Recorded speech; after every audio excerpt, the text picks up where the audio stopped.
The D'arce choke is a submission executed from the front headlock position. It involves encircling the opponent's neck with the crook of one's arm, while the other arm wraps around the opponent's arm and applies pressure against the neck, leading to a tap or unconsciousness. The D'arce, on the other hand. Hands up, gentlemen. Fight night. Who versus who? I don't know. It doesn't matter that it's not a noteworthy card. We're still here. We're still scrapping it out. Oh, I got caught. Huge shot. We're still breaking down kicks, taking plays in every single fight on up the card. Oh, straight punches. It's Mr. Plus. It's Slick Montana. It's your boy Brasco Bets. It's the D'arce Podcast. And we're here with Cal on the ones and twos, breaking down this UFC Fight Night, Alex Perez versus Tatsuro Taira. Welcome to the show, guys. Hey, no recap to give from last week because we're doing this early. We're jumping on the lines, filming this on a Thursday before UFC Fight Night Louisville even goes down, and trying to get the earliest reads out to you guys so we can get some good value on this Fight Night card. Because Slick, it's not that noteworthy, but it doesn't matter. We got some slick looks to give. Any fights that you're excited for on this card?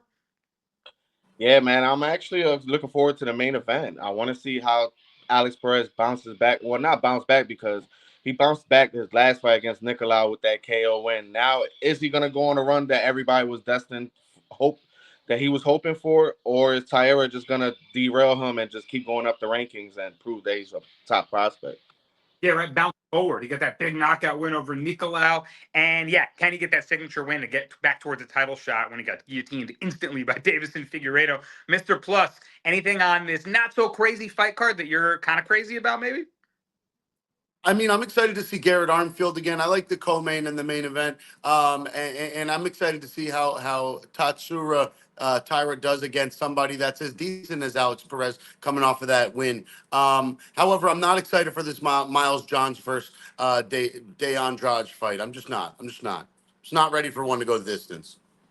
Wow, I kind of like that fight. There's other fights that might be snoozers on this. You don't like that one, you ain't gonna like this card. It doesn't matter because we're getting right into things. And let's go right into the Mr. Plus Parlay Bus. You know we like to do it. He's been cashing them. I'm all aboard. I got my Metro card.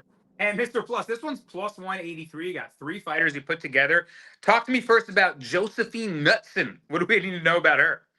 Yeah, Josephine Knutson. I know that she came out last fight and looked really, really good. Surprised us all. But I just really got to go with her versus this Julia Pilastri. This girl just has no experience. She's won one fight on the Contender Series, and I'm just not a believer yet. I think you're going to come in and fight Knutson. You're going to get dogged around. She's got good stand-up. She's a strong girl, and she's got no quit in her. I like a girl that'll fight for your money. Knutson's one of them. She's exciting for a girl. Well, I say take that with a grain of salt, women, ladies watching the show.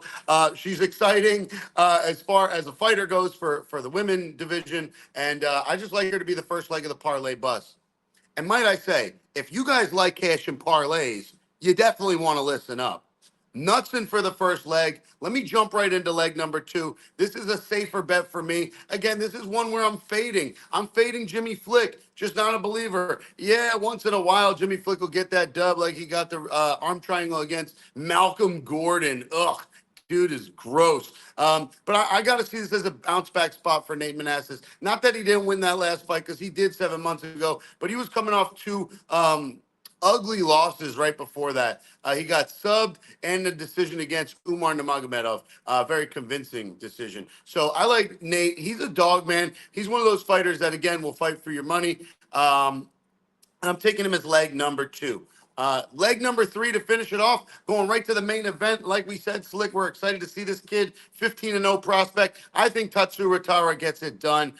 He's slick on the feet. He believes in his stand-up. He's a dog. He'll fight you to the end. And, man, he's a submission specialist. So if he gets him on the ground, you could see him spider crawl to the back, take that rear naked choke, and I could see it being a second or third round submission finish for Tatsuro Taira. And that today is the Mr. Plus Parlay Bus. Let's get it going, boys.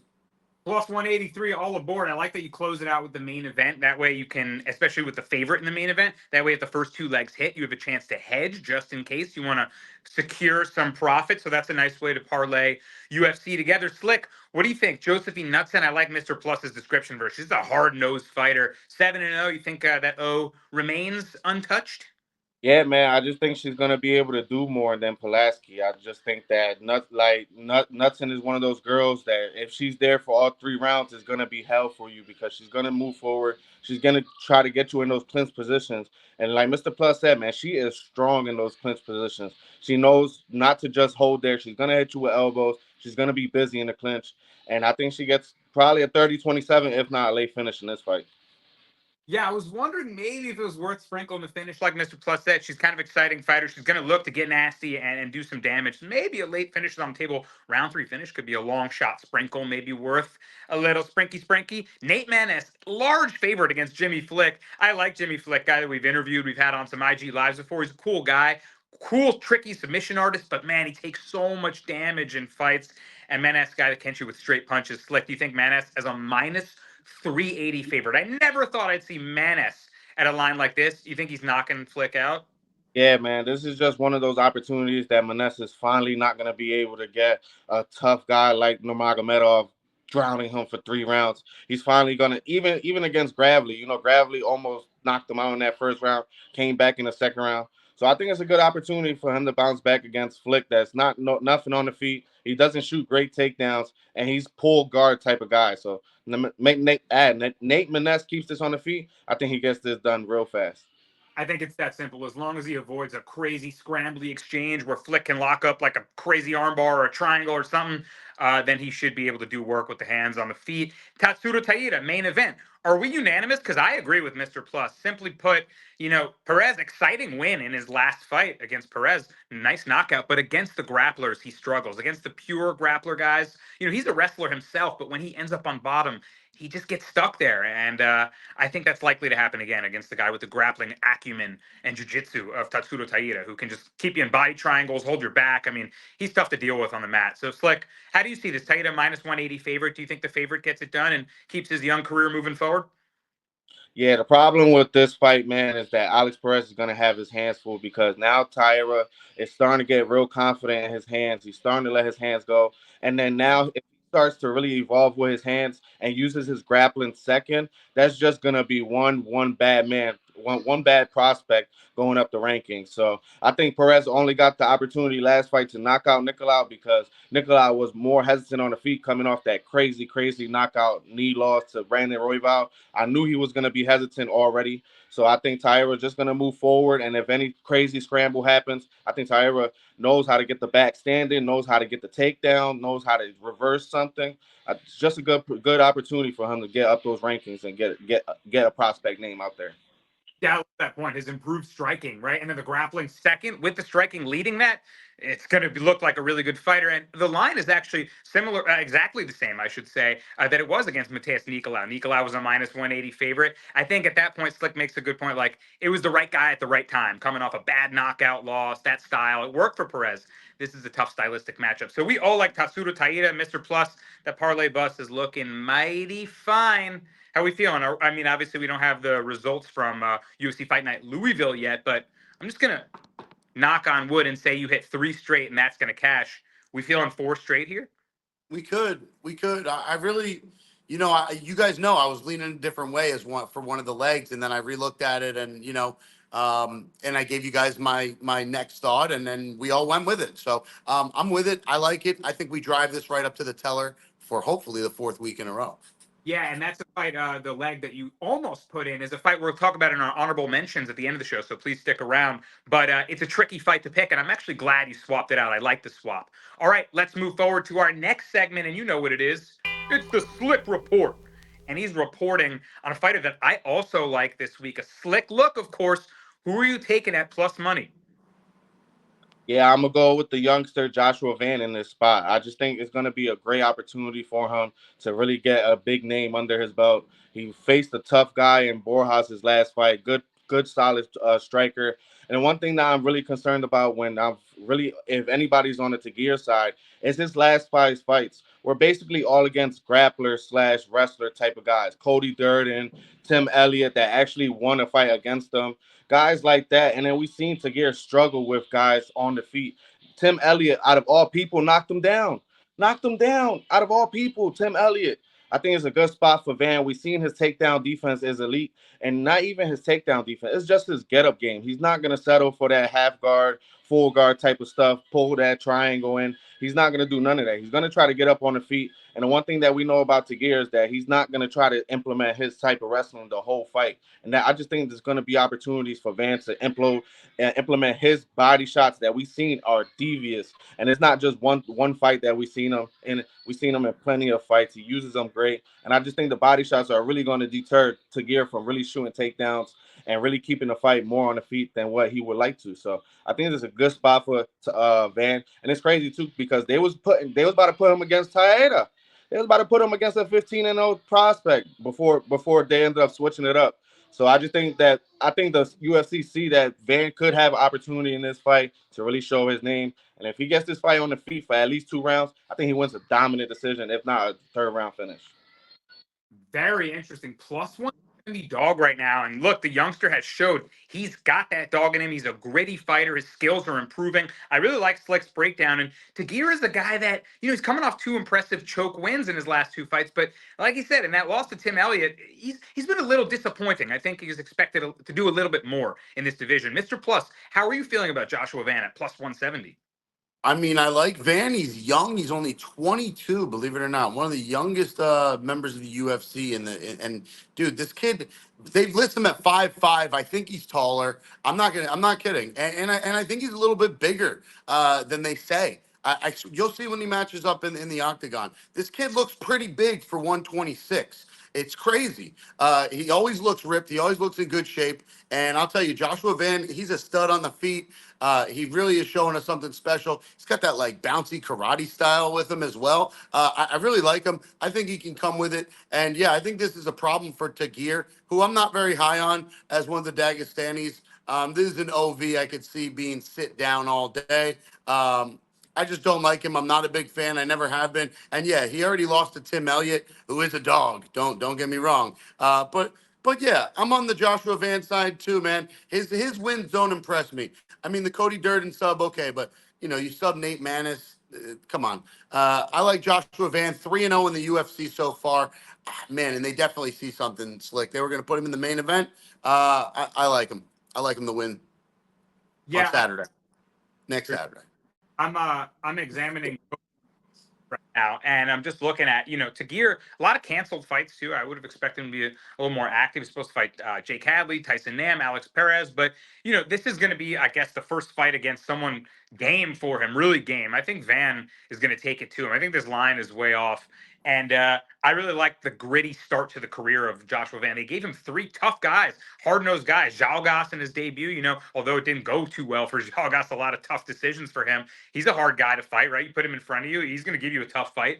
And Felipe Bunez, impressive finish win. Even Kevin Borjas, it's a hard-nosed striker there. So the kid showed a lot of toughness, cardio, and improved striking. I like the calf kicks. I agree with you guys. Give me Josh Van as a dog there. That's a good slick report this week, my guy. All right, man. I like it. That'll move us forward to the Brasco breakdown. And I'm going with a 2-leg parlay in this one, guys, because I like a lot of the favorites on the card. These are both of you guys actually already alluded to Garrett Armfield being a fighter that you're interested in. And Slick was talking about him all week. I got to say, I straight up plagiarized my guy because I love Garrett Armfield in this spot as well. We were talking about it pre-show in this matchup for him. And I think he's just going to have his way with Brady Heastand, a guy that lost to Ricky Tercios, a fighter that's also on this card, questionable fighter that I see as a bad win, aging poorly at this point. Heastand is a pretty pure wrestler, a guy that's got toughness and heart and cardio for sure, but if you put him on his back, he's going to end up staying there. And after wrestling, there's really nothing else to his game plan. He's got an overhand right, tries to close distance, and that's it. Armfield's been in there against some pretty good competition. He's got good wrestling and grappling himself. I really like his arm triangle, and I think he's got improved striking. He's got good UFC experience, taking on guys like David Onama at this point. And he beat Brad Katona in his last fight, a guy with very good cardio. So that shows me that he can take on a hard-nosed guy. And I like Garrett Armfield to get a UFC win here. Keep his stock, afloat and keep him as a decent commodity in the bantamweight division. I'm going to pair him up with the main event, who we've already discussed, Tatsudo Taira. Improved striking, like Slick mentioned, and the grappling prowess is going to be too much for Alex Perez to handle. Of course, Alex Perez can wrestle himself, but if you put him on his back, like I said with the other fight, he's going to stay there, right? And Taira's got the nice back takes, the body triangles, and I really like him to continue moving forward in this division as potentially title contender very soon. If his striking too continues to improve, he's going to be an absolute problem, like Slick alluded to. So put those two guys together, you get plus 136, Garrett Armfield, Tatsudo Taira, and there's your Brasco breakdown. Nice and simple, guys. Slick, what are your thoughts on those two?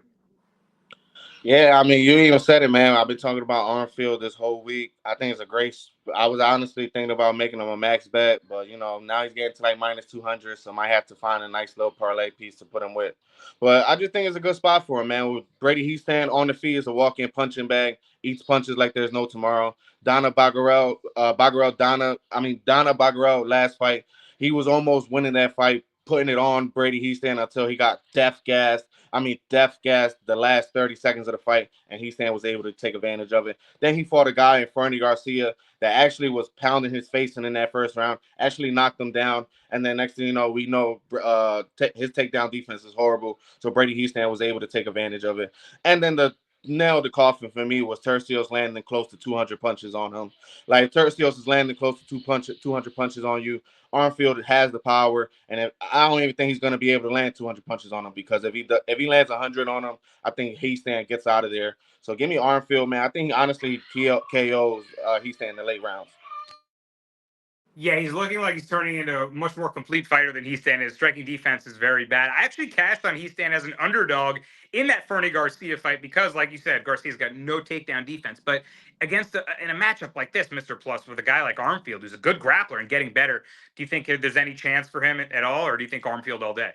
Well, both of these guys are 2-1 in their early UFC careers. Difference is Armfield is super active, man. He's fought 3 times since Brady Heastand fought his last fight. And we just see that in guys that are more active. They become more, what's the right word? They're just steady, man. And I think he's going to beat him up. I think this is going to be an easy win for the Brasco breakdown first leg. Garrett Armfield all day. I was thinking about putting him in the parlay bus. But like Slick said, I might just pound this thing straight. I'm not worried about the line. Sometimes you'll find the value in the minus 180, and it is there all day. So I like Armfield to get the win. I could see it inside the distance, so I might do a double chance on FanDuel, not sure yet. And of course, your second leg, we're already on him, so I think that's cash money, kid. There you go. Unanimous on Armfield and Taira. Got to make you feel good there. And I think those are two favorites that are worth parlaying together for sure. All right, guys. Let them out. They cage. It's time for the Dogs of the Week. Now, because, damn, Mr. Plus 300? Who are you taking a shot on? All right, listen. It's calculated. I thought about it. I just didn't have as much time to study as I wanted to be straight up. But I do like Jose Johnson for my dog of the week. And Jose Johnson, however the fuck you say it. Listen, he's so much more rangy. 6 foot versus 5'4", a 6.5-inch reach advantage. And man, this guy likes to stand up. That's his thing. However, like Slick definitely told me and got my bells going off and the wheels turning again, his takedown defense is super suspect, man. If Asu, wants to turn this into nothing but spamming those takedowns, it's going to be a problem. However, I think Jose Johnson, being the bigger, longer, taller, lankier, rangier guy, can escape some of those. And I think he's going to get away from them. I think he's going to keep his distance. And I could see him piecing him up, man. I could see a decision, hard-fought fight, 29-28 to my guy, Mr. Johnson, in the win column. Very interesting. Am I crazy? I mean, a plus dog that is Nope. 6 foot. Yeah, I mean, makes it like 6 foot, 71-inch reach bantamweight that throws, snapping straight punches. Asu Almabayev, Slick, minus 410 favorite. He was a huge favorite in his last fight. He didn't necessarily fight like that big of a favorite. He got the win, but he's been semi-questionable. I don't know if I'm running to lay him, a guy that's probably going to win by decision with takedowns, perhaps, if he does, as a minus 400 favorite. What do you think about this fight? You think there's value on the dog? Yeah, honestly, I'm not touching Asu until he really shows me that the one thing about him coming into the UFC was that he had unlimited cardio throughout all 3 rounds. And we seen in that Vergara fight, man, that if he makes it dirty, if he makes it gritty, he stuffs some takedowns in that 3rd round, Asu's gonna strike with people. He's not gonna be too active on the feet. I think Jose Johnson could take advantage of that, man. Like I think a lot of people are gonna look at these guys' records and not even. And then one thing I was telling them about people is that nowadays UFC is probably gonna be twice as harder to bet on because now it's no more nothing throughout the week, only UFC, and after NBA Finals is only gonna be UFC and MLB. A lot of public money are gonna be on these guys. So I think Jose Johnson could definitely make this fight tougher than what it was. Then I think Asu is gonna be trying to spam takedowns. But one thing we've seen about Jose, man, he doesn't really settle when he's down there. He tries to get up as fast as he can. So I just don't think Asu is gonna be able to bring that submission threat that makes me really want to bet him in this fight. So I think if anything is a dog or pass for me, but I'm not betting Asu. I'm not mad at it, man. You guys have made a pretty good case. I agree. I'm not betting Asu Amabayev. And a lot of the time when you're like, that's a sketchy favorite, it probably means you're interested in the dog. So Jose Johnson definitely got his chance at plus 300. I like the look, Mr. Plus. It's worth a shot. I mean, Asu, if he can stuff some takedowns, he's going to have an advantage on the feet, and that's huge. That's huge right there. Slick, who are you going with for your dog of the week? Yeah, I'm gonna go with the guy. Name is Adam Fugit, man. Might not be a popular dog in this fight. I think he's just a slight dog, if I'm not mistaken, or damn near pick him in this fight. I just can't trust Josh Quinlan after that Jason Witt fight, man. It was been a lot of he had got through that suspension with the steroids thing, and he just not has looked the same after that. He has come back to the UFC. He was one of those type of guys that would implement a wrestling type of game plan and then use his striking after. But after that steroid accusation, he just went straight striking, and now he's just been too predictable on the feet, just trying to land that left hook. And I just think Adam Fugit has seen that. He's fought two tough guys in Michael Morales and another up and comer. I forgot. Damn, I just had it. My bad. He fought another up and comer guy his last fight. Oh, Mike Malott. He fought Mike Malott in his last fight, and he got guillotined. Nothing wrong with that. I just don't think Josh Quinlan. I think he's going to be able to implement more strikes than Josh Quinlan, and I just think he's going to make it dirty. And like that Kinoshita fight, Kinoshita was a way more polished striker than Quinlan, and I think Fugit is just going to get in his face, make it dirty. And we've seen in his last fight against the left hand of God. He just doesn't have the cardio to really be in there. His striking defense is horrible. So I think Adam Fugit is definitely going to have opportunities in this fight. I don't care about the record, 9-4. I like the toughness and the grit from Adam Fugit. So give me him money line. Yeah, man. I couldn't agree more. That's my dog of the week as well. Adam Fugit is a guy that's got that dog in him. I mean, I keep saying it, but those are the kinds of dogs that you like to back, right? And so far, the lineup of opponents the UFC has given him has been pretty tough. I mean, like you said, he came in from LFA, knocked out Solomon Renfro, who's a decent prospect, in one round. And then they gave him to Mike Morales, who's an uber prospect. Then he upset Yusaku Kinoshita, a really good-looking Japanese boxing prospect who was a huge favorite in that fight. And then they gave him to Mike Malott, who's star on the rise. So this is a much more I think level fight for him in terms of level of competition that he can win. Like you, Slick, I feel like we've had a similar read on Josh Quinlan. Like we've been betting Quinlan together. We got that crazy knockout on Contender Series, and then smoked Jason Witt, got popped and overturned a no contest for the steroids, and then ever since then, yeah, he's just like left hook head hunting for that's it. It's kind of one dimensional. And he's out of range, and it doesn't seem like he's really putting together his game. I haven't seen him get in on grappling. He's got a squeeze on his chokes I've seen before. That's been nowhere to be found as of late. Like, I don't think Quinlan is it anymore. And yeah, like you said, Danny Barlow had his way with him in the last fight. So I like Fugit as well against a guy that's quite one-dimensional in Josh Quinlan. I don't think he's got the game to take on a guy like Fugit who can mix it up. All right. I like the dogs of the week, fellas. Plus 300 from Mr. Plus. I'm interested in Johnson all of a sudden, man. And at the time, of course, for the D'arce Parlay. And we're looking to cash another one. We've been cooking on them. Hopefully we cash this one on UFC Fight Night Louisville. It's like an episode of Back to the Future or something. Like I feel like it hasn't happened yet, but it has, and I'm talking about it like I'm fading out of the photograph. It's very confusing.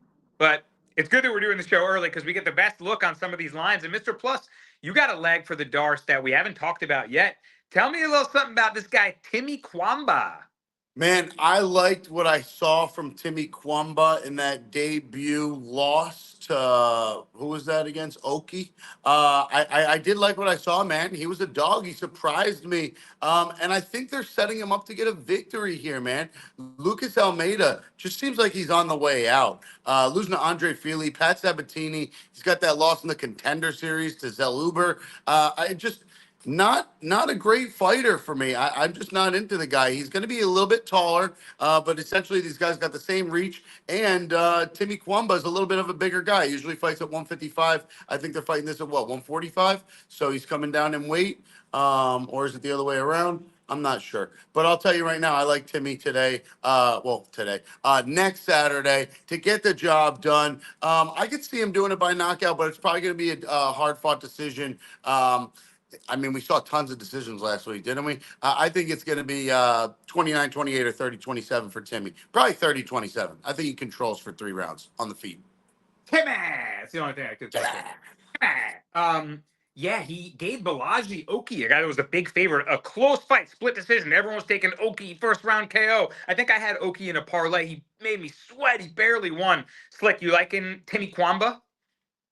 Yeah, man. The one thing that honestly that Kwamba isn't really the guy to wrestle, but he does have it in his back pocket, and if he wants to, honestly, like Malachi, you want to take down Lucas Almeida today? Because I think my son could take down Lucas Almeida, bro.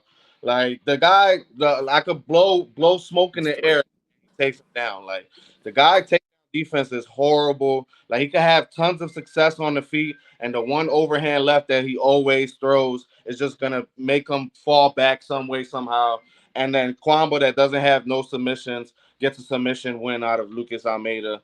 Like the guy is a great kickboxer. He had that one good fight against Mike Trezano, which I actually cashed on him as an underdog in that fight. But man, he's just one of those guys that he'll have tons of success on the feet. But once you take him down or hit him with a big shot, he's gonna back up. He's gonna get back to that cage. Next thing you know, honestly, like he's a kill or be killed fighter. But in the UFC, he's more the to be killed because the guy gets knocked out, the guy gets subbed. I just don't think that this is a good opportunity for like a durable guy in Timothy Kwamba to fight a guy like Lucas Almeida that at any moment you just don't know what's gonna happen with him. He might fall, get submitted, he might get knocked out, he might get chinned. Who knows? I'm on Kwamba. Oh, I love it. He said, kill or be killed, and he's been killed. I'll make it simple for my D'arce. Garrett Armfield. We talked about it already, matching up with Brady Heastan. We don't think he stands on his level. Wherever the fight goes, grappling or on the field, I think it's going to go Armfield's way. And Slick, you got a fight we haven't talked about yet. Tell me your leg of the D'arce to close it out for us. We got plus 212 this week. Yeah, I'm gonna keep this short and simple. I really like Jekka Saragay in this spot against Weston Wilson. I just don't trust Weston Wilson's stand up in this spot. And Jekka Saragay has shown even in his last fight that you could take him down. He's gonna work his way back up no matter what. And once he works his way back up, this guy has the death touch in his hands. I think he keeps this fight on the feet. If not, probably gets taken down once or twice, gets back up and knocks out Weston Wilson. That's coming off a brutal knockout against Brito that we don't even know why that fight even happened. Yo, I still don't understand. Brito sent him to the shadow realm. Yeah, Weston Wilson is a knockout candidate once again. All right, guys, plus 212 on that D'arce parlay. Let's cash another one, fellas. It's time for the honorable mentions. And Mr. Plus, we got to start with you because the first fight is the one that you took out of the D'arce parlay, or maybe it was of your parlay bus, and it's Melquizael Costa, minus 215, taking on Shailan Nurdanbeke, plus 180. I was also thinking, you like, oh, Costa looks like a good parlay piece. He's a long, rangy striker. He's got some grappling too. He's an interesting fighter, but he's disappointingly kind of lost to Steve Garcia in his last fight, and he can be hittable. So why did you kind of second thoughts about him, and what are you thinking about this matchup? Well, both of these guys have been knocked out by Steve Garcia in pretty brutal ways, to be honest. These are some Steve Garcia highlight reel fighters, excuse me. And I mean, I just couldn't get away from the experience for Nurdan. He's been around forever. He's fought 50 fights professionally. It's just that's a lot of fights, man. When you're fighting that many times, you kind of seen it all before, you know. And not that Costa's not dangerous. I just, you know, his style is so just like Slick almost said, it's kill or be killed. He goes forward. He's aggressive, but he's not scared to take a punch. He'll stand up with you. He'll take it to the ground. I mean, he's a chute box kid. So fighter. I just think he's no fear, head knows. I'm gonna kill you or you're gonna kill me. And don't get me wrong, we've seen a couple of his fights go to decisions, bloody and brutal fights, or one of his fights go to decision. But man, yeah, these usually end whether he's getting knocked out or submitted or he's doing the work. So yeah, I like to see Costa get the win here, but not enough to put him in a parlay. Maybe just take him straight up. Yeah, I agree. I don't think he's minus 215. I was like, I want to make him a leg, but I had I had reluctance as well. And if you don't remember, Slick Shayalan Nurdanbeke, he was a part of the James Krause fiasco. He was the fighter that got his line got steamed right before the fight, and it came out that James Krause's guy Derek Minner was injured, and he probably leaked that information and had all his guys bet on his opponent. And now he's selling timeshares in Florida. Was it Cal? Where's James Krause? He did his time, and now he's there. I don't even know what happened to him, what came of him. But I love talking about him.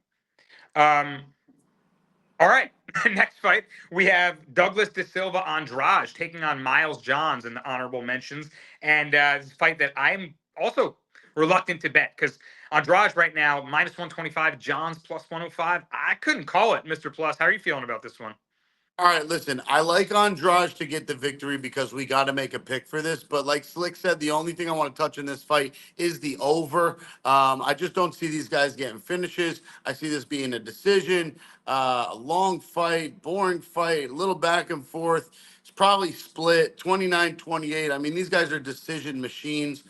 3 out of 3 of John's last fights went to decision. And what is it? 2 out of 3 of the last Andrade fights have went to decision. I just don't. I don't see either of these guys getting knocked out by one another. That's why I'm not excited for it. I like the knockouts. I like the finishes, just like anyone else. But give me Andrade money line minus 125 is a good tag. If you want to sweat it out, this is a good one to sweat the whole fight. Yeah, Andrade got the win against Cody Stamann in a close one in his last fight. It was an interesting decision, I thought. I think he got a unanimous decision win. I thought it might have been a split.